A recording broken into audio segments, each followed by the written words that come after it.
నాడు చాలా మంది ధైర్యాన్ని కోల్పోయారు.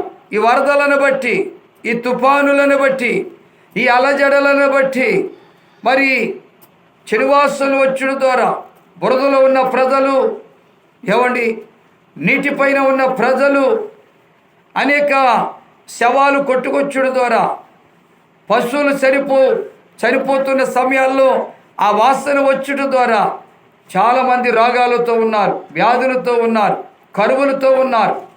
నిన్నటి రోజున విజయవాడ పట్టణములో మరి ఆహార పొట్లాలు పంచిపెట్టాం. కల్వరి కృప పరిచర్య ద్వారా వాటర్ బాటిల్స్ కూడా పంచిపెట్టాం. మాకు నీళ్ళు కావాలి, మంచినీళ్ళు కావాలి, మంచినీళ్ళు కావాలని అలవట్టించిన వాళ్ళు చాలామంది ఉన్నారు. నేను రోజున మాకు ఆకలేస్తుంది, ఆహారం కావాలని అలవటించిన వాళ్ళు చాలామంది ఉన్నారు. అయితే రకరకాలుగా క్రైస్తవ సంస్థలు కలిగినటువంటి వారు, దేవుని సేవకులు చాలా దూరాల నుంచి వచ్చి అలవటిస్తున్న వారికి ఆహారం పంచిపెట్టారు. దేవునికి స్తోత్రం చెబుదాం. ఎందుకంటే ఆకలితో అలవటిస్తున్నారు, దప్పికతో అలవటిస్తున్నారు, కరెంటు లేక చీకట్లు అలవటిస్తున్నారు. పాములు వస్తే తెలీదు, తేళ్లు జర్లు వస్తే తెలీదు, రకరకాలుగా మరి ఆ నీటిలో ఏం కొట్టుకొస్తాయో తెలీదు. అలాంటి వాసనతో మరి కుమిలిపోతూ నలిగిపోతూ ఆహారం లేక, నీళ్ళు లేక, కరెంటు లేక అనేక పగళ్ళు రాత్రులు కూడా అల్లాడిపోతున్నారు ప్రజలు. అట్లాంటి వారికి ధైర్యం ఉంటుందా? అట్లాంటి వారికి నెమ్మది ఉంటుందా? అట్లాంటి వారికి సంతోషం ఉంటుందా? ఉండదు. ఈ రాత్రి పరిశుద్ధాత్మ దేవుడు చెప్తున్నాడు, ధైర్యం వహించండి, ఎందుకంటే మీకు మేలు చేయుటకై యెహోవా తోడై ఉన్నాడు. ఒక మనిషికి మనుష్యుడు తోడై ఉంటే కీడు జరుగుద్ది. చూడండి, హేబేలు పొలములో పనిచేస్తున్నాడు.